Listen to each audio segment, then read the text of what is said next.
प्रिय भक्तों, बड़ा ही पावन और पवित्र सावन माह शुरू हो चुका है। देवाधिदेव महादेव जी कहते हैं कि जो भी श्रोताओं इस कहानी को बड़े ध्यान से और बड़े गौर से सुनता है, उसके जीवन के सभी पाप नष्ट हो जाते हैं और उसके जीवन से सभी दुखों का नाश हो जाता है। जो भी श्रोताओं इस कहानी को पूरी लगन से सुनता है, उस पर देवाधिदेव महादेव जी की असीम कृपा होती है। आज हम आपको एक कथा का श्रवण करा रहे हैं, जो सुनने मात्र से आपके जीवन में सुख संपत्ति और धन की वर्षा होगी। तो चलिए कथा को प्रारंभ करते हैं। भगवान शिव जी माता पार्वती जी से कहते हैं, सच्चा सुख इंसान के भाग्य या कर्म का खेल होता है।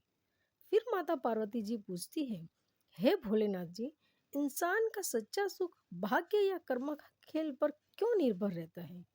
फिर भगवान शिव जी कहते हैं, हे देवी, आजकल किसी को भी देखो तो अपने जीवन में संतुष्ट नहीं है। वह हमेशा दूसरों को देखकर सोचते हैं कि वे हमसे ज्यादा खुश है। व्यक्ति अक्सर दूसरों के जीवन की तुलना अपने जीवन से करते हैं और सोचते हैं कि वे उससे ज्यादा सुखी है। उनके पास सब कुछ है, जबकि उसके पास दुख के सिवाय कुछ नहीं है। फिर माता पार्वती जी पूछती है, देवों के देव महादेव जी, असल में कौन सुखी है? अगर आप यह कहानी सुन रहे हैं तो पूरा सुनिए। इस कथा को आधा अधूरा छोड़कर जाने की गलती मत करिएगा, क्योंकि इस पवित्र कथा को पूरा सुनने से मन चाहा फल की प्राप्ति होगी। इसलिए इस कथा को पूरा सुने। आप शिव भक्त है तो भोलेनाथ जी का अनादर न करें। फिर भगवान शिव जी कहते हैं, हे देवी, आज की कहानी से जानते हैं। एक समय की बात है, रामपुर नामक एक गांव में एक गरीब बूढ़ी औरत रहती थी, जो लोगों के घरों में भीख मांगकर अपना गुजारा करती थी।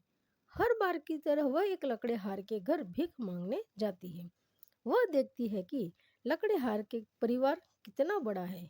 उसके दो प्यारे से बच्चे हैं, रहने के लिए अच्छा घर है, और मुझे तो दिन भर भीख मांगकर खाना पड़ता है। यही सोचते सोचते यह वह बुढ़िया वहां से चली जाती है। उसके बाद लकड़ेहार का परिवार खाना खाने के लिए बैठता है। लकड़हार अपनी माँ से कहता है, आजकल तो कोई लकड़ी भी खरीदने नहीं आता है, और जो आता है बहुत कम दाम में लकड़ी ले जाता है। इतने पैसों में तो घर खर्च निकालना भी मुश्किल है, तो मैं घर कैसे चला पाऊंगा?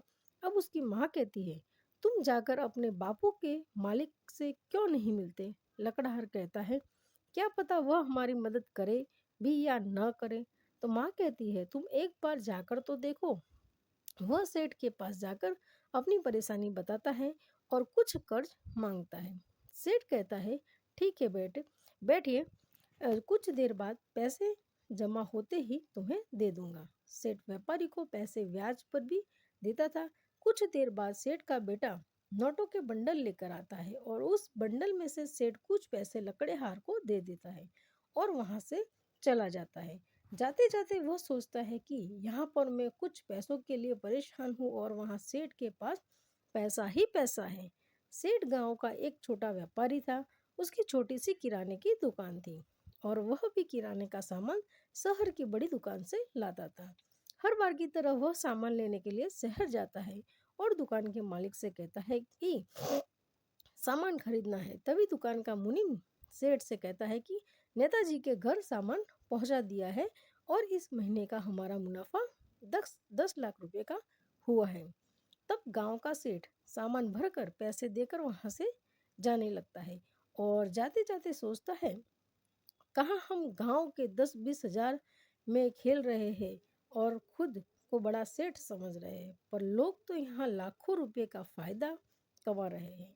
यह सोचते सोचते वह अपने गांव पहुंच गया, और उधर सेठ शहर के सेठ को पता चलता है कि सामान से भरा ट्रक किसी ने चुरा लिया है।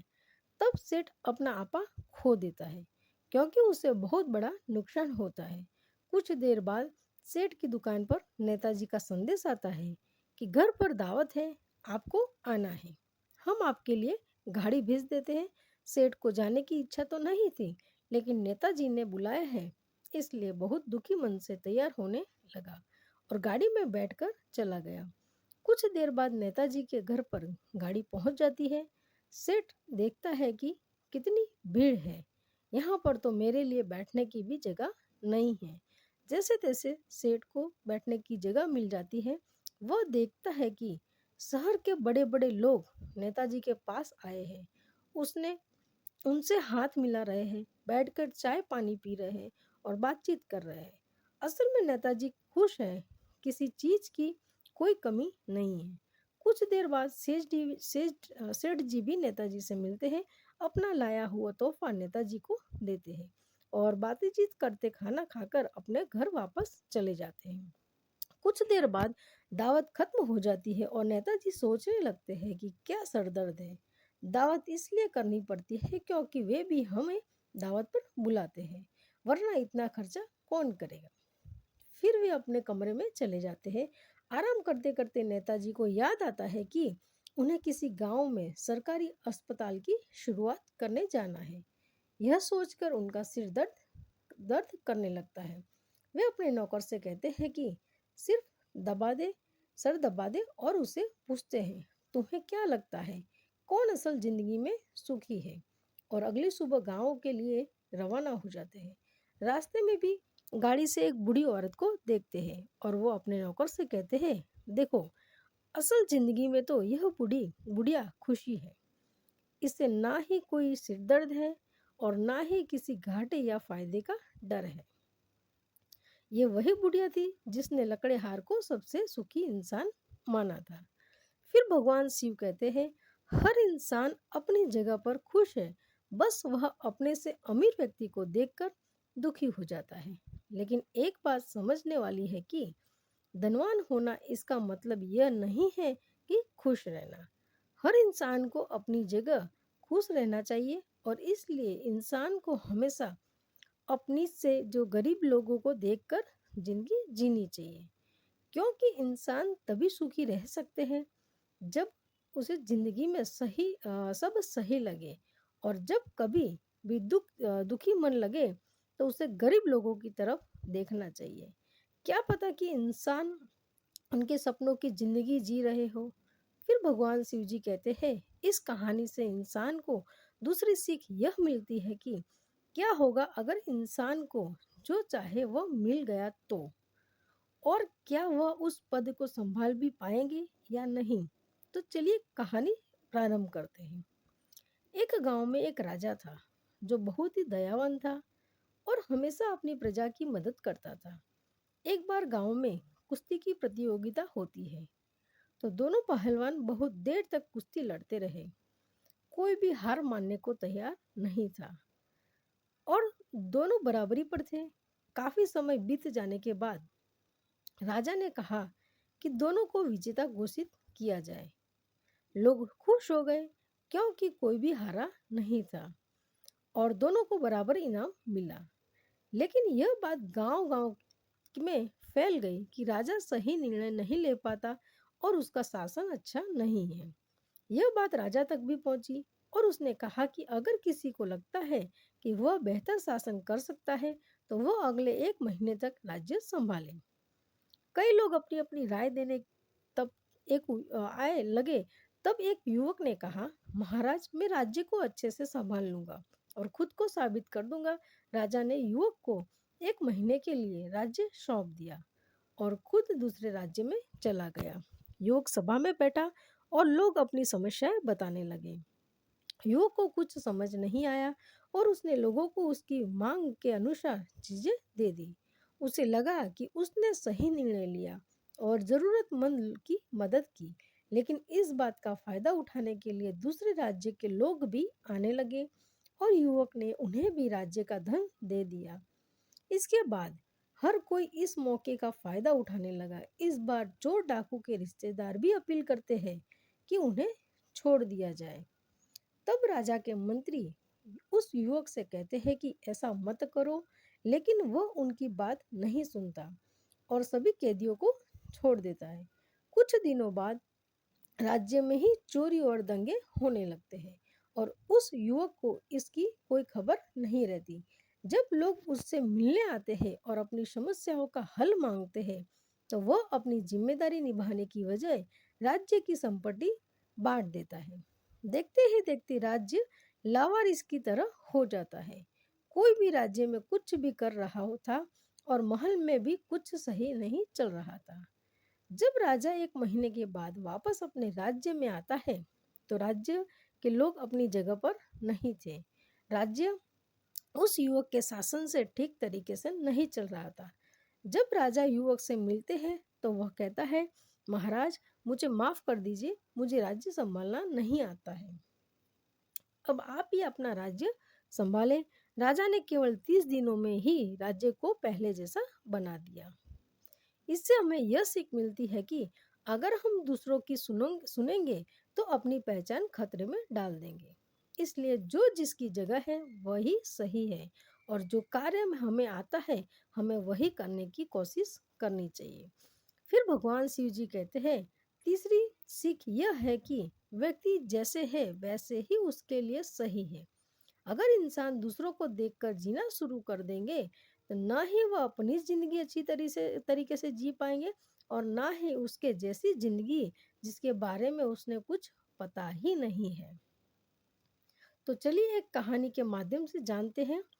एक समय की बात है, एक किसान जो दिन रात मेहनत करता था, उसे अपनी जिंदगी से कोई शिकायत नहीं थी। वह हर साल मेहनत करता, लेकिन एक बार उसने मन में ख्याल आया कि यह भी क्या कोई जिंदगी है जिसमें रोज काम करना पड़ता है।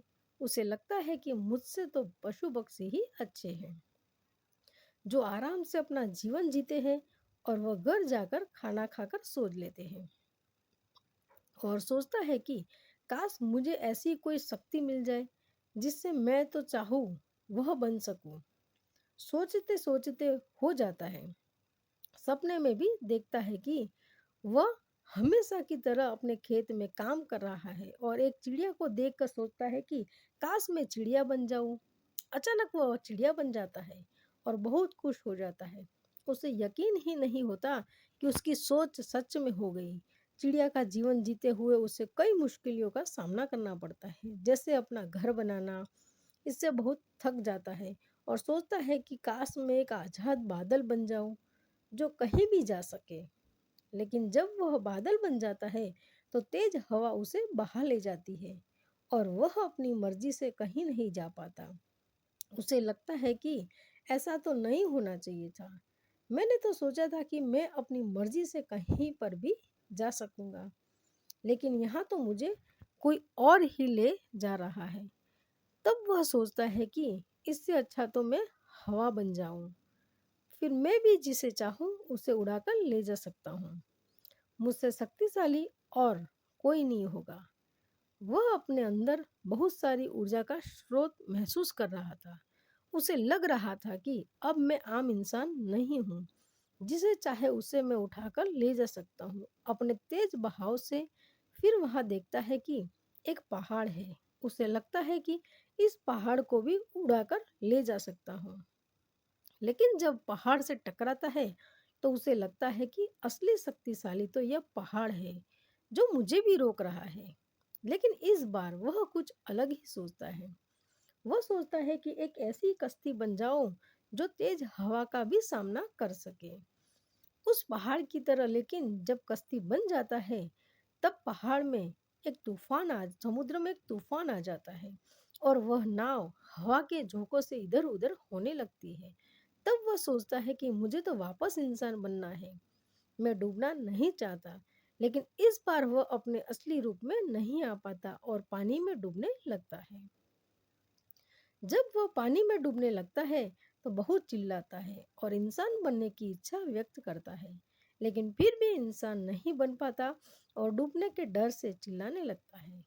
लेकिन जब उसकी आंख खुलती है तो वह सोचता है कि मैं वह क्यों नहीं पा रहा था जो बनना चाह रहा था, क्योंकि मैं असलियत में वह नहीं हूँ। फिर भगवान शिव जी कहते हैं, किसी से कुछ सीखना अच्छी बात है, लेकिन अपने आप को भुलाकर किसी और के जैसे बनना खुद के अस्तित्व का अपमान है।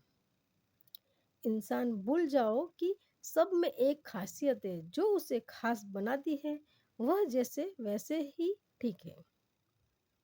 उसे किसी और की जैसे बनने की कोई ज़रूरत नहीं है। जैसा इंसान को परमात्मा ने बनाया है, कुछ सोचकर ही बनाया होगा। जीवन में हर वह इंसान सुखी है जो अपनी तुलना किसी और से नहीं करता। आजकल इंसान अपनी ज़िंदगी जीना छोड़कर दूसरों की ज़िंदगी जीना चाहते हैं। इसके चलते इंसान अपनी पहचान भूल जाता है और अपनी ज़िंदगी सही से नहीं जी पाते हैं। हर किसी को जिंदगी अलग है। हर किसी के जीवन में अपनी अलग अलग समस्या है। इसलिए जो व्यक्ति अपने जीवन में जहाँ पर है वह खुश है, उस इंसान को अपनी तुलना किसी और से नहीं करनी चाहिए। फिर भगवान शिव जी कहते हैं, हे देवी, भाग्य का लिखा कभी नहीं मिटता। हर इंसान का भाग्य परमात्मा कैसे रचते हैं यह तो केवल वही जानते हैं। क्यों किसी के भाग्य में दरिद्रता, गरीबी और परेशानी होती है और किसी के भाग्य में ऐशो आराम जैसा इंसान का भाग्य होता है, वैसा ही उसका जीवन होता है। फिर माता पार्वती जी पूछती है, क्या भाग्य का लिखा भी कभी बदलता है? फिर भगवान शिव जी कहते हैं, आइए जानते हैं आज की कहानी से। एक समय की बात है, जगतपुर नामक गांव में एक ज्ञानी पंडित रहता था।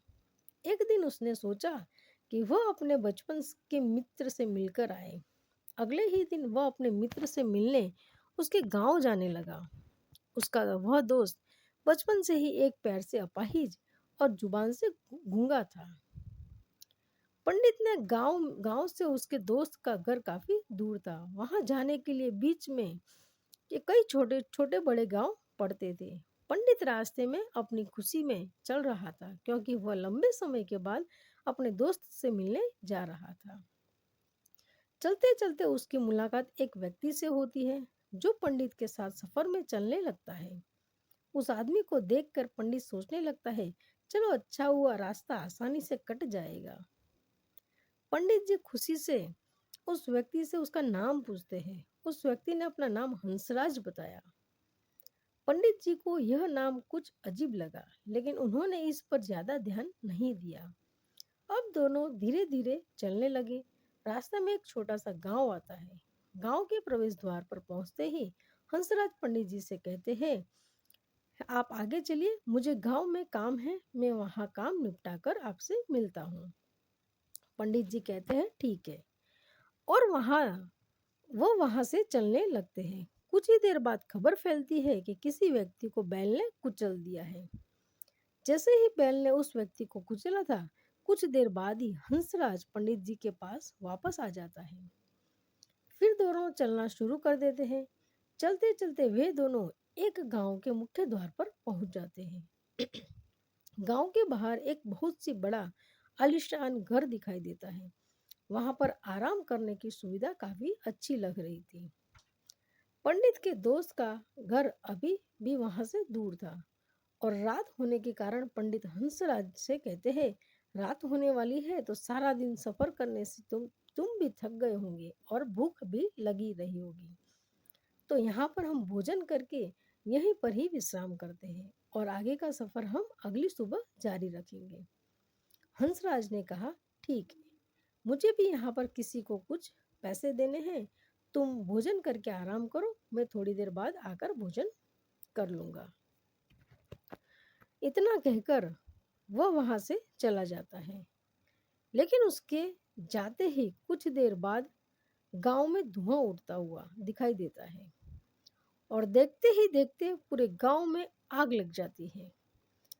पंडित ने हैरानी से सोचा, यह हंसराज कुछ तो गड़बड़ है। वह जहां भी जाता है कोई ना कोई अनहोनी जरूर हो जाती है। यह व्यक्ति कुछ तो अजीब है। लेकिन फिर भी पंडित जी ने हंसराज से कुछ पूछना उचित नहीं समझा। अगले दिन सुबह होते ही दोनों फिर से अपनी यात्रा शुरू कर देते हैं। कुछ समय बाद आगे एक गांव और एक गांव आ गया। हंसराज ने फिर पंडित से कहा, आप आगे चलिए, मुझे इस गांव में अपने मित्र के भाई से मिलने जाना है। मैं उससे मिलने के बाद आपको आगे रास्ते में मिलूंगा। यह कहकर हंसराज वहां से चला गया। लेकिन पंडित इस बार आगे नहीं गया। वह वहीं खड़ा होकर हंसराज को देखने लगा कि वह कहाँ जाता है और क्या करता है। तभी थोड़ी देर बाद लोगों के चिल्लाने की आवाज सुनाई देने लगी कि एक व्यक्ति को सांप ने काट लिया है और उसकी मृत्यु हो गई है।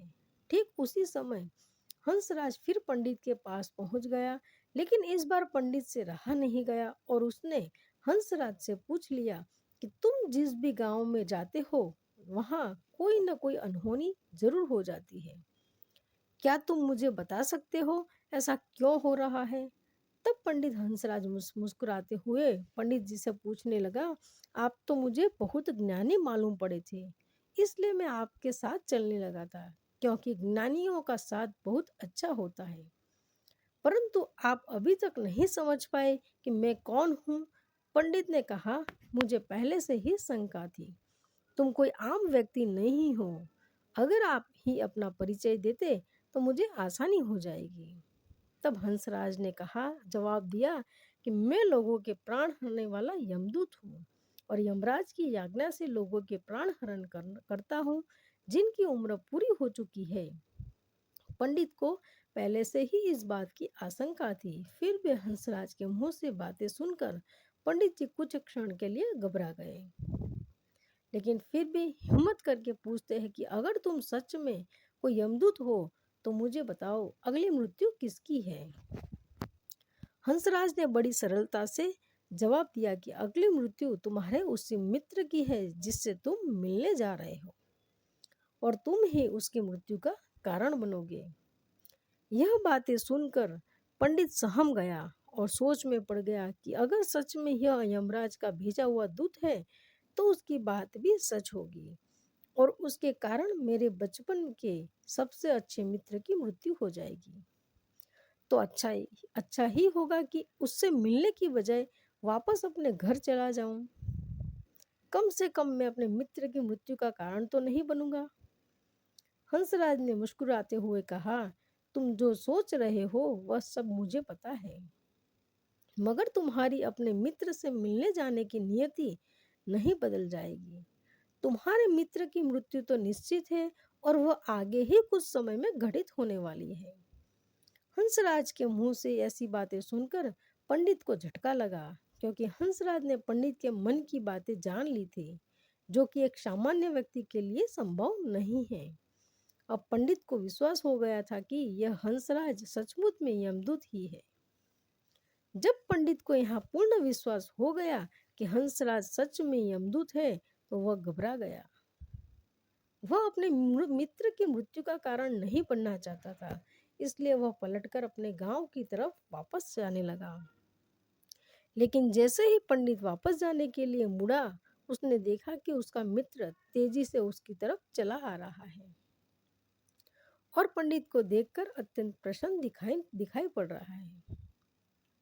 अपने मित्र के आने की गति को देखकर पंडित को ऐसा लगा कि जैसे उसका मित्र काफी देर से उसका ही पीछा कर रहा था, लेकिन वह बचपन से ही गूंगा था और पैर से भी लंगड़ा था, इसलिए न तो पंडित को आवाज देकर रोक पाया और ना ही उस तक पहुंच पा रहा था। जैसे ही वह पंडित के पास पहुंचा, अचानक जमीन पर गिर पड़ा और उसकी मृत्यु हो गई। एकदम से हक्का बक्का होकर हंसराज की ओर देखने लगा, जैसे कि वह पूछना चाह रहा था, आखिर क्या हुआ हंसराज? पंडित के मन में उठे हर प्रश्न को समझ गया और बोला, तुम्हारे मित्र ने पिछले गांव से ही तुम्हें देख लिया था और वहीं से वो तुम्हारा पीछा कर रहा था, लेकिन गूंगा और लंगड़ा होने की वजह से वह तुम तक नहीं पहुंच पाया। उसने अपनी पूरी ताकत लगाकर तुम तक पहुंचने की कोशिश की, लेकिन बुढ़ापे में बचपन जैसी ताकत नहीं होती, इसलिए उसे दिल का दौरा पड़ गया है और यही उसकी मृत्यु का कारण बन गया। वो तुमसे मिलने के लिए अपनी सीमाओं को तोड़कर तुम्हारे पीछे भाग रहा था, इसलिए अपने मित्र की मृत्यु का कारण भी तुम ही कहलाओगे। अब पंडित को पूरी तरह विश्वास हो गया कि हंसराज यमदूत है और उसका कार्य जीवों के प्राण हरण करना है। लेकिन पंडित एक समझदार व्यक्ति था। वह यह भी जानता था कि मृत्यु पर किसी का वश नहीं है, सबको एक न एक दिन मरना ही है। यही सोचकर उसने अपने आप को संभाल लिया और अचानक ही पंडित के मन में अपनी मृत्यु के बारे में पूछने की भी इच्छा हुई। और उसने हंसराज से पूछा कि जब मृत्यु मेरे दोस्त की होनी थी तो तुम मेरे साथ क्यों चल रहे थे? यह प्रश्न सुनकर हंसराज जोर से हंसा और बोला, मैं तो हर पल सभी के साथ चलता हूँ, किंतु लोग पहचान नहीं पाते क्योंकि लोगों के पास अपनी समस्याओं के अलावा किसी और व्यक्ति, वस्तु या घटना के बारे में सोचने का समय ही नहीं होता। पंडित ने कहा, तो क्या तुम यहाँ बता सकते हो कि मेरी मृत्यु कब, कहाँ और कैसे होगी? हंसराज ने कहा, हालांकि किसी भी सामान्य जीव के लिए अपनी मृत्यु के बारे में जानना ठीक नहीं है, क्योंकि कोई भी जीव अपनी मृत्यु के बारे में जानकर दुखी हो जाता है। तुम ज्ञानी व्यक्ति मालूम पड़ते हो और तुमने जिस तरीके से अपने मित्र की मृत्यु को सहन कर लिया है, उसे देखकर लगता है कि तुम अपनी मृत्यु के बारे में जानकर भी दुखी नहीं होंगे। तो तुम्हारी मृत्यु आज से ठीक 6 महीने बाद आज के दिन किसी दूसरे राज्य में फांसी लगने से होगी। और सबसे हैरानी की बात तो यह होगी कि तुम स्वयं ही खुशी से उस फांसी को स्वीकार कर लोगे। इतना कहकर हंसराज वहां से चला गया, क्योंकि अब धर्म हंसराज के पास पंडित के साथ चलते रहने का कोई कारण नहीं था। इसके बाद में पंडित ने अपने मित्र के शरीर का अंतिम संस्कार किया और उसके क्रियाकर्म करके अपने गांव वापस आ गया। लेकिन कोई व्यक्ति कितना भी ज्ञानी क्यों न हो, अपनी मृत्यु के बारे में जानकर दुख तो होता ही है और मृत्यु से बचने का कोई न कोई उपाय भी खोजता है। तो पंडित भी इसी तरह बचने का उपाय सोचा। पंडित ने भी वही किया, क्योंकि पंडित विद्वान था, इसलिए उसकी पहचान उस राज्य के राजा तक थे। पंडित ने सोचा कि राजा के पास तो कई सारे ज्ञानी मंत्री हैं, वह मेरी मृत्यु से संबंधित समस्या का कोई न कोई समाधान निकाल ही लेंगे। पंडित यही सोचता हुआ राज दरबार में पहुंच जाता है और राजा से सारी घटना के बारे में बताता है। राजा ने अपने मंत्रियों को सारी समस्या बताई और उन्हें सलाह मांगी। अंत में सभी ने विचार विमर्श करके कहा कि अगर पंडित की बात सही है तो उसकी मृत्यु भी 6 महीने बाद ही होगी, लेकिन मृत्यु तब होगी जब वह किसी दूसरे राज्य में जाएगा। यदि वह किसी दूसरे राज्य में जाए ही नहीं तो मृत्यु नहीं होगी। मंत्रियों की सलाह राजा को भी सही लगी।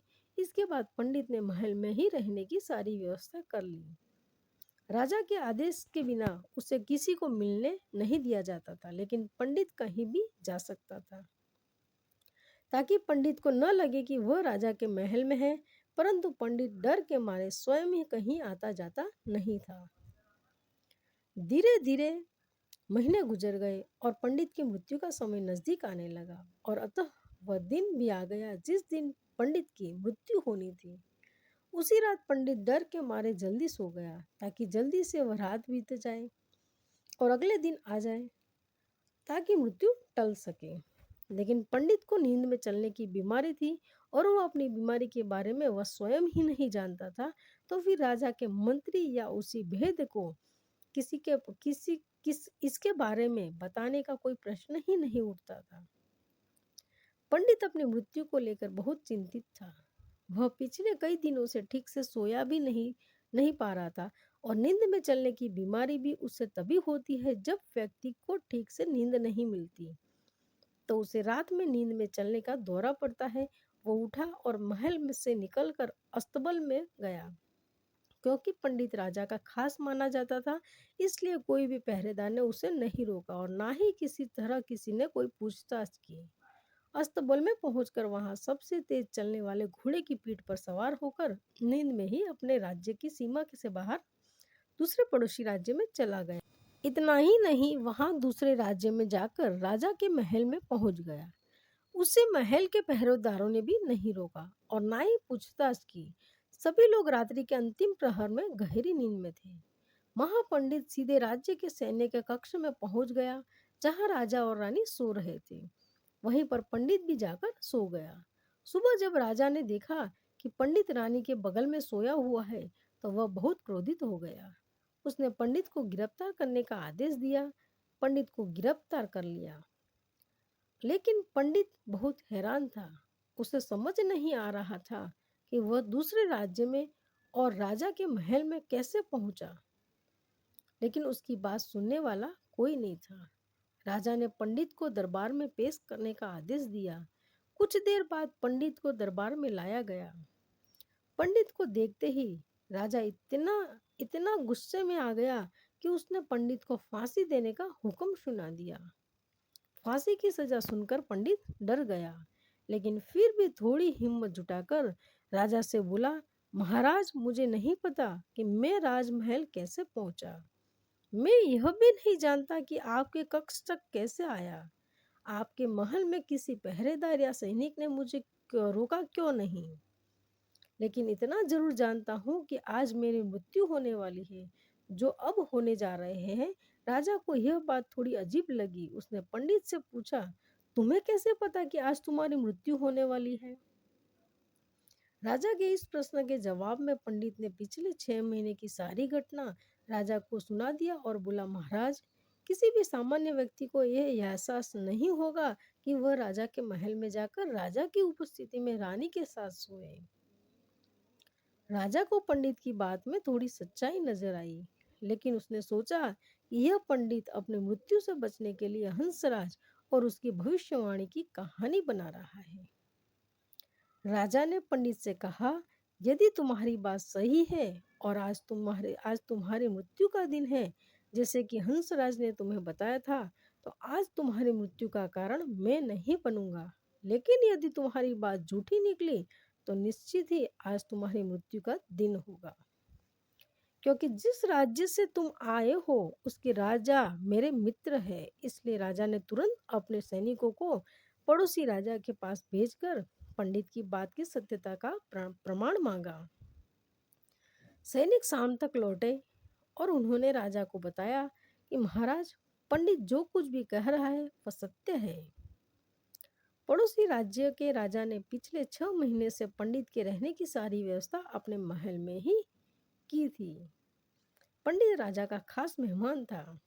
कल शाम राजा आखिरी बार पंडित से उसके कक्ष में मिले थे और उसके बाद यह इस राज्य में कैसे पहुंचा, इसकी जानकारी किसी को भी नहीं है। इसलिए राजा के अनुसार पंडित को फांसी देना ठीक नहीं है। लेकिन राजा के सामने यह नई समस्या थी, क्योंकि उसके बिना पूरी बात जाने ही पंडित को फांसी की सजा सुना दी थी।